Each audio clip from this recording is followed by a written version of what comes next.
here? I like that music. That music gets me in state. We're live right now. You know, I don't know if we're going to keep doing these live. It's a lot of energy to come over here to the studio and do it live. I could just as well do them earlier in the day or earlier in the week.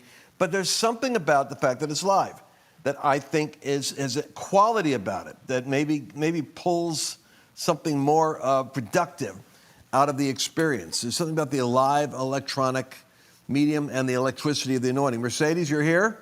How are you? I am here, Lance. Good to see you, sitting over Always there. nice to be here. I want you to, if people want to write to us, can they write to us in a chat thread? Like right now? Can they get in Facebook and chat? Oh, sure, on Facebook and YouTube and Rumble. Facebook and YouTube and Rumble? All those places, You can chitter-chatter away, and she'll relay to us what you're saying. Get ready for France. I want to talk about France. And please like, share, tag people who need to see this broadcast right now because the algorithm suppresses us heavily, and so we need your help. Every time Lance goes live, you always need to remember, like, share, tag, got to do it. And if you're not subscribed, subscribe. Like, share, yes, by all means. You know, one of the things that's happening right now with the fiscal period of time, all the reports are coming out regarding the economy. And it's interesting how Disney, which has gone woke, kind of similar to Target and Bud, which is much bigger than all of that, has been reduced in its rating. And I think the impact is gradually coming in on these corporations, the danger of what they've gotten themselves involved with their woke ideology. But the economy looks like it's got some serious next quarter adjustments. Banks are buying up gold left and right. And they're doing that on purpose because they know that the dollar is destabilized. China and India are conducting a major conference right now, the BRICS nations, working on direct trade outside the United States and alternatives in currency. We're living in a really scary time, but it's not a time that you don't have preparation for because you see lots of space in front of you. I'm telling people to start to diversify and protect yourself from the paper currency, from the dollar itself, and look at gold, look at certain commodities, look at silver. And I've been saying the best and fairest group that I've worked with so far has been Birch Gold. So you want to go to lancewallnau.com/Birch, download the 21-page report to understand this. And even if you have a little, you can hedge the bet with, if you've got any money in a retirement account, if it's in gold, you're in the standard right now that is being negotiated in Europe and around the world as the benchmark for currency. They're backing up from the U.S. dollar, and you ought to take the same wisdom as these other people. Don't trust this Biden and this uniparty, the way they spend money. Go to lancewallnau.com/Birch, and right now you get a safe. I told them I heard Bannon was getting a safe. I want a safe for my people. So I talked to them. You can get a safe with a certain amount of investment. You get a free safe shipped to you. And what I say is hide the safe and lock it up, or use the safe, or make the safe your decoy, and you put your gold someplace else. There's lots of ways, but it's a free safe. Grab it.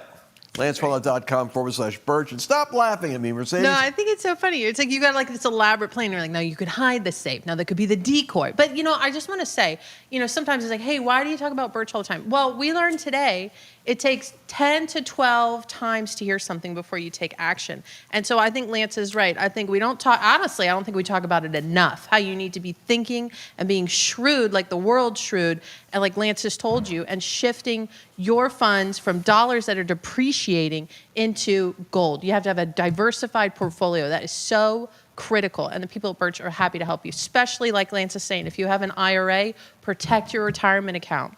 All right, back to you. All right, now look, France and the instability of what's happening in Europe is very important. You're looking at the burning process. I want to play a video for you, but I want you to listen to the narrative. What you're going to hear is the classic news, BBC, Reuters, legacy media ain't going to tell you the truth. I'm going to tell you the truth. They're going to tell you is half the truth. I'll tell you the other half. Go ahead and play the video about what's going on with the violence in France. You guys got that? French protests have turned into full-blown riots after a 17-year-old boy was shot by police. Nahel M. was driving a rented Mercedes AMG with two other passengers in Nanterre on June 27, 2023, around 8:30 a.m., when he was pulled over by two policemen for violating traffic rules. The police claimed that Nahel refused to cooperate and tried to drive away, hitting one of the officers. The other officer then shot him in the chest at point-blank range, killing him instantly. A video of the incident circulated on social media, sparking widespread anger and outrage. The riots have spread to major cities across France, where protesters have burned cars, garbage and buildings, looted shops, and clashed with security forces. The riots have caused significant material damage and human casualties. According to official figures, more than 10,000 vehicles have been burned.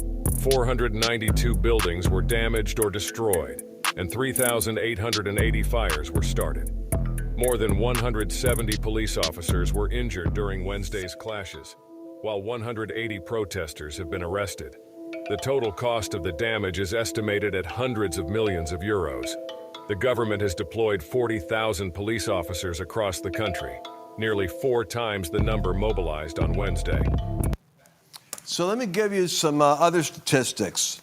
According to the French Interior Ministry, 1,000 buildings were damaged, including 254 police stations were assaulted, 243 schools were burnt down, including 60 which took significant damage, 243 that had arson, 2,426 arrests. Now, what they're not telling you is why. And what I'm going to say is going to be really incendiary, but it needs to be said. If you read a great book by a conservative intellectual named, Douglas Murray, The Strange Death of Europe, he talks about what happened when the elites and the World Economic Forum, remember, these guys want to rule the world, and they're behind the European Union and Brussels policy. Macron is the darling. He went to the same school of training as Trudeau. These guys are sponsored by Klaus Schwab and the World Economic Forum in Davos. They're the global elite chic. Now, they were pressured with Angela Merkel, when she was the prime minister, the chair, she was essentially like the president of Germany for us. And she had felt guilty over the German history with the Jews. And as Douglas Murray makes a very interesting point, how the devil and political structures psychologically manipulate people into making bad choices, especially where guilt is manipulated and shame is manipulated. So the German people, understandably, still feel a sense of psychic embarrassment over the rise of Nazi Germany and their role in World War II. So consequently, there was this tremendous sense of guilt. So when Obama had participated in the destabilizing of the Middle East, as the Arab Spring arose and ISIS arose, and we chose to kind of like fan the flames of democracy, so to speak, we fanned the flames of anarchy, and surges of millions of Muslims left the poverty and squalor of the Sahara and North Africa, and they made their pilgrimage into Europe, where Germany embraced the immigration and receiving of the Muslim immigrants. So you have a swarm of millions of Muslim Africa immigration, illegally, but forced by economic necessity. Now, what's the game that goes on here? You guys got to catch this, because I really think that if you don't understand the Bible, then you get lost in the sauce on this. See, there's a spiritual realm that has principalities and powers and rulers of the darkness of this world that James speaks of. The writer James says that there is a wisdom that is earthly, sensual, demonic in nature, meaning it manipulates the sense area of man, the vulnerability of man. There is a demonic strategy, and it works through the weakness of humanity. People think that there's a conspiracy going on that is intentional between human beings and this global agenda. What I'm trying to say is people are susceptible to flattery, they're susceptible to lies, they're susceptible to pride. These elites are not that smart. They're taking the suggestions that are coming to them from this very dark, sinister area of demonic strategies of second heaven, principalities and powers.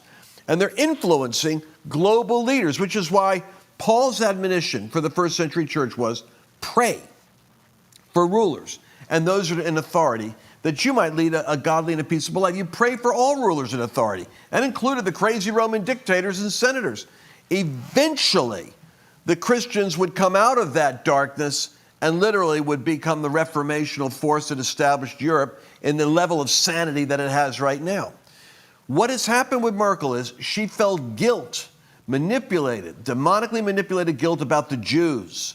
And so she opened her borders to Muslims, making the erroneous assumption that all cultures are equally easily assimilated into the generosity and openness of democrat societies. But what has happened is the Muslim surge that went into Germany and that went into France has not assimilated into the culture, because Islam, by its very nature, is not compatible easily with democratic structures, because it's actually a political system wrapped in the veneer of a religion.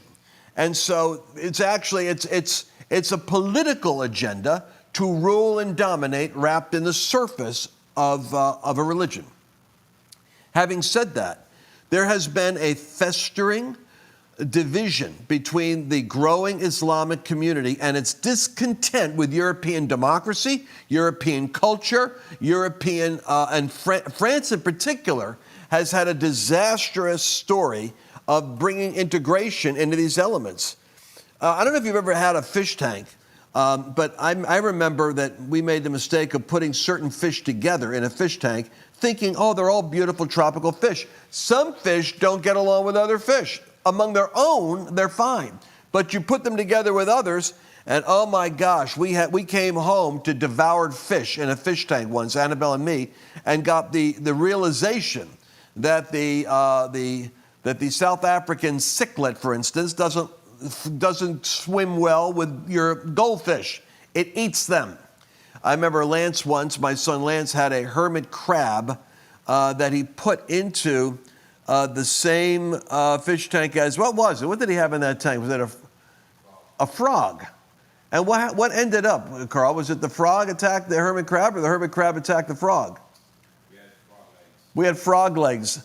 Yeah, the hermit crab went after the frog. It was terrible. He was just trying to create a harmonic little tropical tank he could come home to every day after school. Horrified to see that Hannibal Lecter had gotten loose and devoured his frog. And meanwhile, the crab was like, I didn't do anything. It was back in another corner, neutral corner. So my point is this. You cannot take, but here's, the real point is this. Who set it up so that millions of Muslims are frustrated, not in a society that's working for them and not compatible with the society that they're in? This is in Germany, this is in France, and to a degree you'll also see it in Great Britain. Why is it that Hungary and Poland said, no, we're no longer going to have complete total immigration into our culture, because it has to work within the culture? And of course the left freaked out, because here's the part that's demonic. This was pushed by Davos, the World Economic Forum, Obama, Holder, Gates, the elites. In other words, the elite, if you don't mind me saying so, what are you holding up, Le Pen? 2:30 left on the second. What? 2:30 left on the second. Oh. The elites that are in the control of the hierarchies that are at the top have allowed this to happen, because they actually, now this is the insidious demonic part, by opening up the floodgates in the United States to China. We're finding 10%, by the way, the immigrants that we're apprehending are coming from China, military age China. And so if you have your borders open, and you take a look at that movie we're going to talk about later, which is The Sound of Freedom, and you see the immigration, but it's coming through with cartels and fentanyl and drugs, and we're seeing terrorism come through the border, and crime, and then sex trafficking with children, you realize the Democrat Party and the do-nothing Republicans could care less about this surge into the United States, because in a weird way, they're almost a uniparty wanting to rebuild America. They're taking like 70% of these people coming through, and they're being remigrated over into largely Republican states and districts. I believe the left is convinced that they're going to grow the Democratic Party out of at some point being able to declare amnesty on 25, 30, or 40 million Americans, promising them as illegals that they'll have legal status and that they'll have benefits. They don't care what they do to America if it consolidates their power. This is what leftist regimes are all about, collapsing structures so they can have power.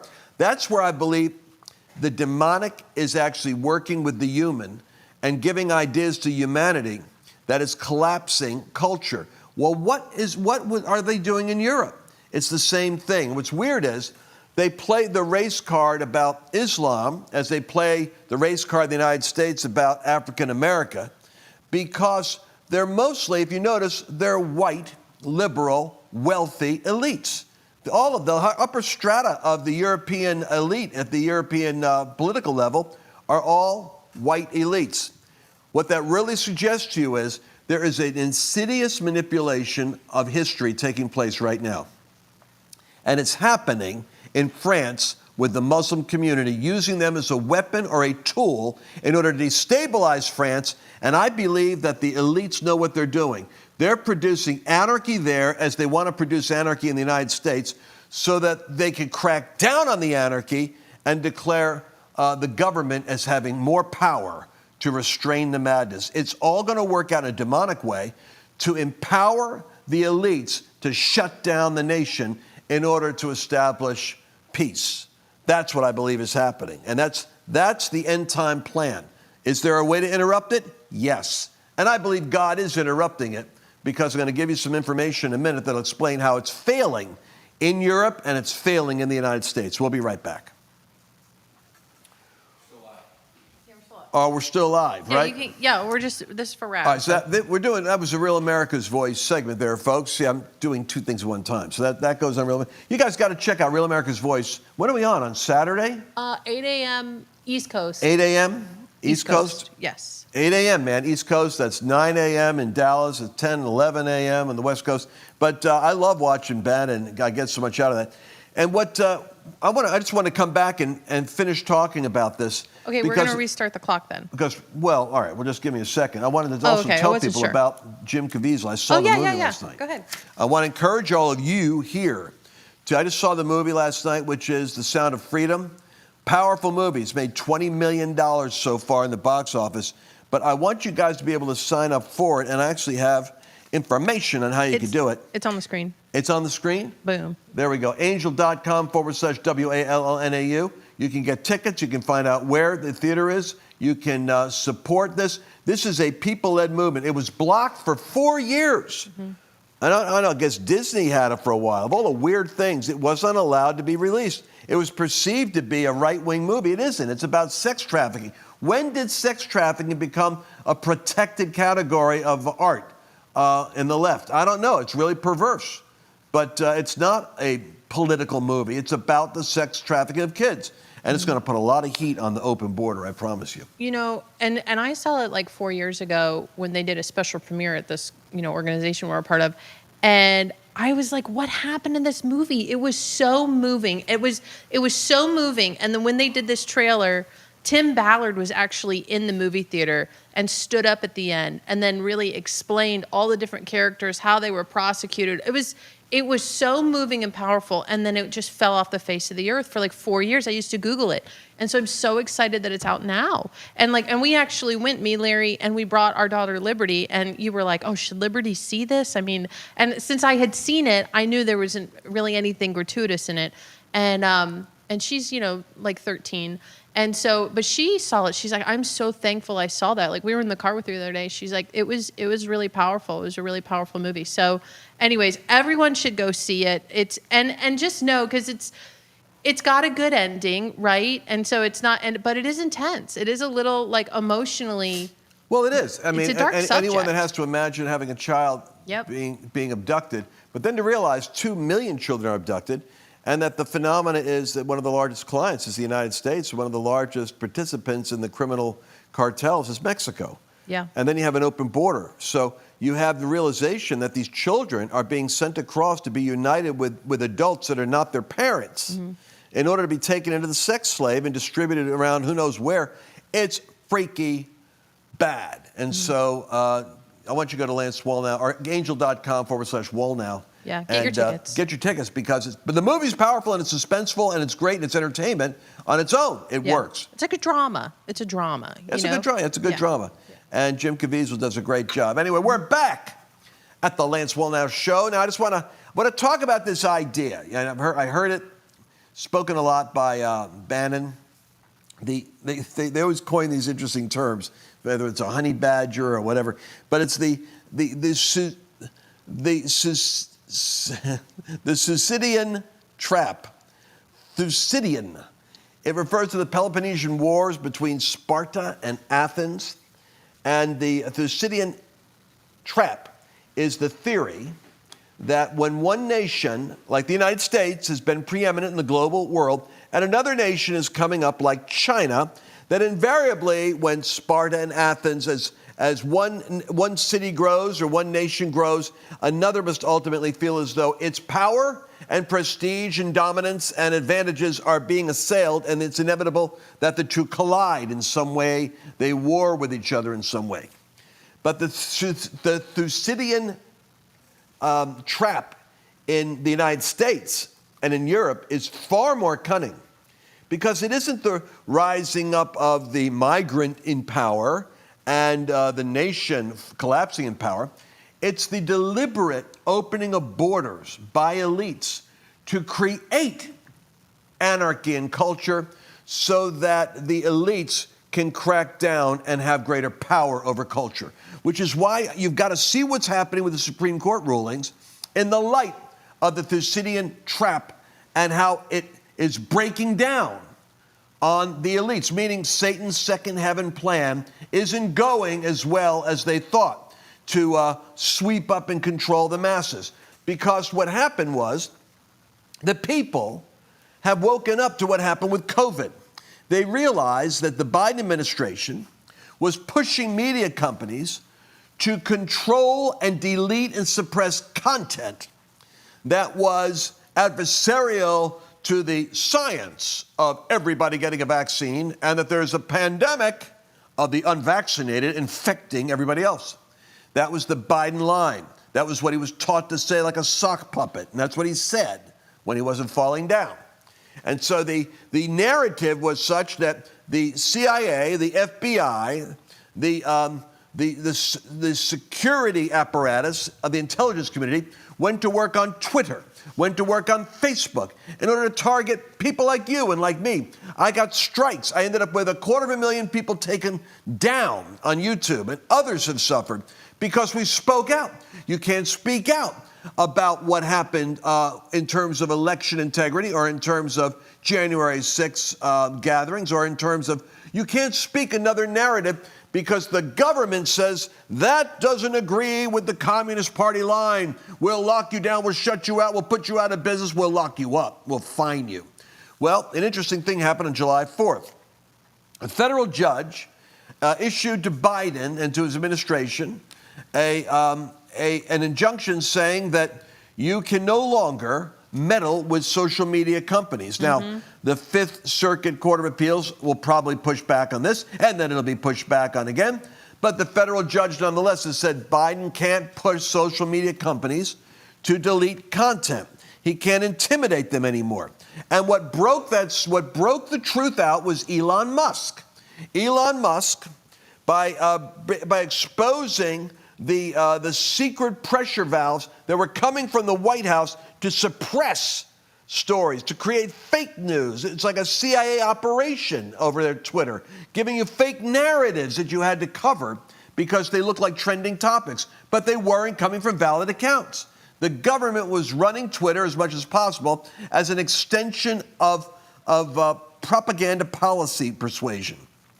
Well, this judge says that the administration coordinated with social media companies in such a conspicuous way that it did damage to the freedoms of many people, many organizations, many companies who were trying simply to exercise the right that they have, which is in the Constitution, for freedom of speech. I'm telling you, a lot of the Supreme Court decisions that came down this month are about the freedom that God is trying to preserve in America, and it bold-faced tears the mask off the anarchy of the Marxist left and how it wants to suppress freedom and rob equality from people in the name of equality. That's what's insidious about it.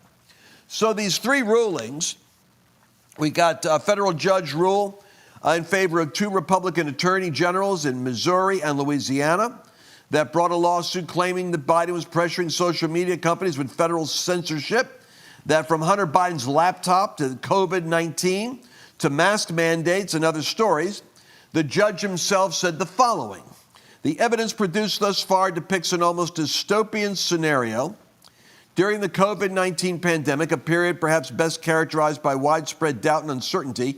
The United States government seems to have assumed a role similar to the Orwellian Ministry of Truth. The plaintiffs have presented substantial evidence in support of their claims that they were victims of far-reaching and widespread censorship. Now, why that matters to you and me is obvious, because the injunction precludes Biden from communicating with social media companies until the case has been determined at a higher level. Like I said, the Fifth is going to push back. The Supreme Court will probably end up having to take the case. But the government has no business persuading, strong-arming, or threatening private industry to push one narrative over another and suppress the freedom of people's speech. This ought to be pushed back on. And I'll give you the left's version of this in a second. But we have other cases that came up. Any comments on that case so far? I'm just excited to see what it's going to look like on social media now, because one of the funniest things is to follow the White House on like any social media site and how skewed it is for like thumbs up and likes, and then all of like the negative comments are suppressed or like bots. So it's going to be really interesting to see how it goes. The other comment I was going to say is all of these victories, we really have essentially one person to thank for that, and that is Donald Trump. Donald Trump's Legacy. Supreme Court appointees, which is really the Federalist Society, I think, in Washington. It's the one that vets, and it's good. Mike Davis, and we could thank Mike Davis, who is a regular that you're going to see frequently on War Room. I hope to get him on here, because he is the one who preps and prepares the candidates for Senate approval. And vets them. And the American people for electing Donald Trump the first time. And the American people are the winners here. Yeah. I'll tell you what, imagine what it would be like if the vaccines were not pushed back on. I'm doing a funeral in 2 weeks for a friend of mine. Oh.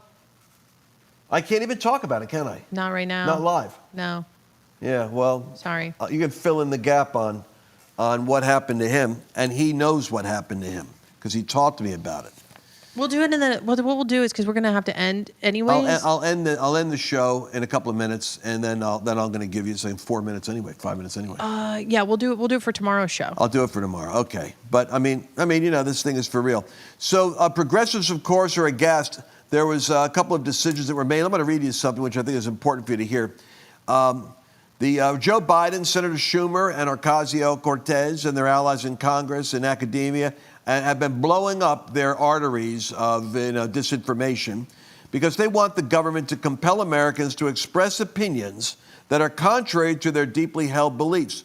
One of the cases, which I think is especially important, is the 303 Creative, which is where, here we go with another wedding website for same-sex couples, and it's Colorado, because Colorado is the worst state in the United States for activists, crazy activists, to target Christians or anyone who doesn't bow the knee to the almost Nazi-like LGBT intimidation tactics of the left. They target the business to put it out of business, to embarrass and harass the owners, to give them fines, and then to coerce them into bowing the knee to Baal and making a confession. Well, it was decided by Justice Neil Gorsuch, writing for the majority, that Colorado cannot force an individual to speak in ways that align with its views but defy her conscience about a matter of major significance. In other words, the government can torture a confession out of you. This is like Caesar requiring the first century Christians to declare that Caesar is Lord or go to the lions. Well, you can't make that statement. And to an extent, what the left is doing is constantly pushing you to the point where you have to say what you do not believe and to strip you of your self-respect and your dignity, to beat you up and intimidate you into coercion to their perverse ideologies and to cause you to renounce your own faith in order to embrace their religion of intolerance. So the decision from the right says it was not a case about whether a business could refuse to provide goods and services, but whether it could refuse to generate specific expressions which it disagreed. The 303 creative case was about compelled speech, forcing people to say what they do not believe. Can the government compel a portrait artist to paint a heroic picture of a white supremacist, they argue on the right? No, of course not, they can't. Can you compel a speechwriter to pen an anti-gay screed for a right-wing politician? No, you can't force an anti-gay screed from somebody. But in the majority opinion, Justice Gorsuch said Colorado seeks to force an individual to speak in ways that align with its views but defies her own conscience about a matter of major significance. The state does not possess that power. It doesn't possess that power, our Supreme Court says right now, until it gets packed by the left to say otherwise. Otherwise, the culture wars will succeed in consuming our own constitutional protections. Even our most basic rights to speak or not speak are going to depend on whether we can gain and keep political control. We should never have our rights subject to political control. Your rights are separate from government. That's what the founders gave you. What the left wants to do is repackage them with permission of government. Mm-hmm. That's exactly what they're trying to do. So there's an extensive amount of work we could do on this. We only have 21 seconds.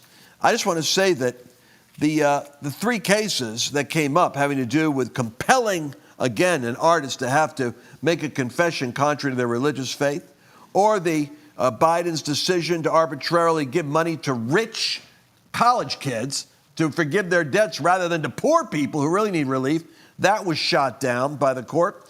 And in each of these cases, it's actually the people who end up winning. It's you and me who end up winning because our right to speech, I didn't even discuss the Harvard edict, the decision regarding the open and blatant rejection of Asians.